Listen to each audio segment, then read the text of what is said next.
ಅಧಿಕಾರಕ್ಕೆ ಬಂದ್ರೆ RSS ಅನ್ನ ಬ್ಯಾನ್ ಮಾಡುವ ಹೇಳಿಕೆ.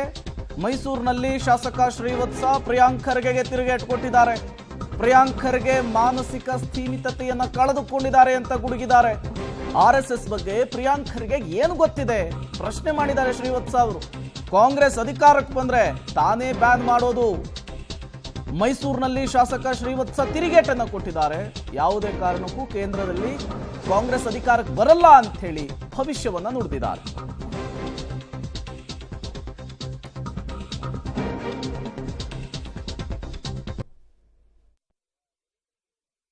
ಕೇಂದ್ರದಲ್ಲಿ ಅಧಿಕಾರಕ್ಕೆ ಬರೋದು ಯಾವಾಗ? ಇವರ ಕನಸ ಕಾಣಬೇಕಲ್ಲ. 11 ವರ್ಷದಿಂದ ಮೋದಿಯವರು ಪ್ರಧಾನಮಂತ್ರಿಯಾಗಿ ಕೆಲಸ ಮಾಡ್ತಾ ಇದ್ದಾರೆ. ಮುಂದಕ್ಕೂ ಇನ್ನು 20 ವರ್ಷ BJPನೇ ಕೇಂದ್ರದಲ್ಲಿ NDA ಜೊತೆ ಅಲಯನ್ಸ್ ಪಾರ್ಟ್ನರ್ ಆಗಿ ಸರ್ಕಾರ ನಮ್ಮದೇ ಇರುತ್ತೆ. ಆದರೆ ಅವರು ಹೇಳುವ ಮಾತುಗಳಿದೆಯಲ್ಲ, RSS ಬ್ಯಾನ್ ಮಾಡಿ ಹೆಂಗೆ ಬ್ಯಾನ್ ಮಾಡಿಬಿಡ್ತಾರೆ? ಕಾಂಗ್ರೆಸ್ಸು 3 ಬಾರಿ ಬ್ಯಾನ್ ಮಾಡಿರಲಿಲ್ವಾ? ಎಮರ್ಜೆನ್ಸಿ ಟೈಮಲ್ಲಿ ಒಂದು ಸಲ, ಅದಾದಮೇಲೆ ಮೊನ್ನೆ ರಾಮ ಮಂದಿರದ ವಿಷಯದಲ್ಲಿ ಒಂದು ಸಲ ಬ್ಯಾನ್ ಮಾಡಿರಲಿಲ್ವಾ? ಆಮೇಲೆ ಬ್ಯಾನ್ ವಾಪಸ್ ತೆಗೆದವ್ರು ಯಾರೋ ಇದೇ ಕಾಂಗ್ರೆಸ್. ಆಗ ಪ್ರಿಯಾಂಕಾ ಖರ್ಗೆ ಎಲ್ಲಿದ್ದರು? ಶಾಲೆಗೆ ಹೋಗ್ತಾ ಇದ್ರು. ಇವ್ರ ತಂದೆಯವರು ಇರಲಿಲ್ವ ರಾಜಕಾರಣದಲ್ಲಿ? ಇವ್ರ ತಂದೆಯವ್ರ ನೇತೃತ್ವದಲ್ಲೇ ಸರ್ಕಾರ ಬ್ಯಾನನ್ನು ವಾಪಸ್ ತೆಗಿಲಿಲ್ವಾ? ಮಾತು ಬರುತ್ತೆ, ಚಪ್ಪಲಕ್ಕೆ ಮಾತಾಡ್ತೀನಿ ಇನ್ನವ್ರಿಗೆ ಏನು ಹೇಳೋದು? RSS ರಾಷ್ಟ್ರದ್ರೋಹಿ ಅಂತ. ಹೆಂಗೆ ರಾಷ್ಟ್ರದ್ರೋಹಿ?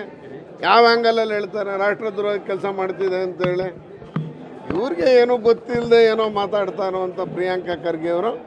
ನನಗನ್ಸುತ್ತೆ ಇತ್ತೀಚೆಗೆ ಸ್ಥಿಮಿತವನ್ನು ಕಳ್ಕೊಂಡಿದ್ದಾರೆ. ಸ್ಥಿಮಿತ ಇಲ್ಲದೆ ಮಾತಾಡ್ತಿದ್ದಾರೆ ಏನೋ ಅಂತ ಅನ್ನಿಸ್ತಾ ಇದೆ. ಅಲ್ಲ, ಇವರೆಲ್ಲಿದ್ರು ಅವಾಗ ಇವ್ರು ಇನ್ನೂ ಚಿಕ್ಕವರಲ್ಲ, ಕಾಲೇಜಲ್ಲಿ ಓದ್ತಾ ಇದ್ರಲ್ಲ ಬ್ಯಾನ್ ಆಗಿದ್ದ ಟೈಮಲ್ಲೇ 92. RSS ಬ್ಯಾನ್ ವಿಚಾರಕ್ಕೆ ಕೈ ಹಾಕಿದಂತಹ ಪ್ರಿಯಾಂಕ್ ಖರ್ಗೆಗೆ ಬಿಜೆಪಿಗರು ಮುಟ್ಟು ನೋಡ್ಕೊಳ್ಳೋ ರೀತಿಯಲ್ಲಿ ತಿರುಗೇಟು ಕೊಡ್ತಾ ಇದ್ದಾರೆ. RSS ಬ್ಯಾನ್ ಹೇಳಿಕೆಗೆ ಸಚಿವ ಪ್ರಿಯಾಂಕ್ ಖರ್ಗೆ ಸಮರ್ಥನೆಯನ್ನ ಮಾಡಿಕೊಂಡಿದ್ದಾರೆ. 100 ವರ್ಷದಲ್ಲಿ RSS ದೇಶದ ಜನರ ಏಳಿಗೆಗೆ ಏನು ಮಾಡಿದೆ? ದೇಶದ ಐಕ್ಯತೆ, ಜನರ ಅಭಿವೃದ್ಧಿಗೆ RSS ನ ಕೊಡುಗೆ ಏನು ಹೇಳಿ ಅಂತ ಕೇಳಿದ್ದಾರೆ. ಬಿಜೆಪಿಯವರಿಗೆ ಯಾವುದೇ ಇತಿಹಾಸವೇ ಗೊತ್ತಿಲ್ಲ. ಪ್ರಿಯಾಂಕ್ ಖರ್ಗೆ ಮಾತಿದು. ಸಚಿವ ಪ್ರಿಯಾಂಕ್ ಖರ್ಗೆ ಅವರು RSS ಬ್ಯಾನ್ ವಿಚಾರದಲ್ಲಿ ಕೊಟ್ಟಂತಹ ಹೇಳಿಕೆಯನ್ನ ಮತ್ತೊಮ್ಮೆ ಸಮರ್ಥನೆ ಮಾಡಿಕೊಂಡಿದ್ದಾರೆ. ನಾನು ಹೇಳ್ತಾ ಇರೋದು 100 ವರ್ಷದ ಇತಿಹಾಸ ಇದೆ. ನಾರಾಯಣ ಸ್ವಾಮಿ ಚೆಲುವಾದಿ ಅವರೇ, ದಯವಿಟ್ಟು ನಿಮ್ಮ 100 ವರ್ಷದ ಇತಿಹಾಸ ಜನರಿಗೆ ತಿಳಿಸಿ.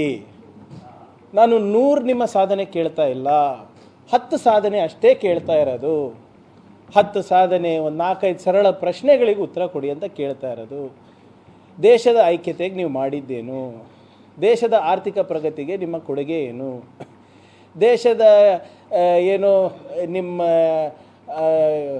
ನಮ್ಮ ಜನರಿಗೆ ಏಳಿಗೆಗಾಗಿ ಏನು ಮಾಡಿದ್ದೀರಾ? ಹಿಂದುಳಿದ ವರ್ಗದವ್ರಿಗೆ ಏನು ಮಾಡಿದ್ದೀರಾ? ದಲಿತರಿಗೆ ಏನು ಮಾಡಿದ್ದೀರಾ? ಮಹಿಳೆಯರಿಗೆ ಏನು ಮಾಡಿದ್ದೀರಾ?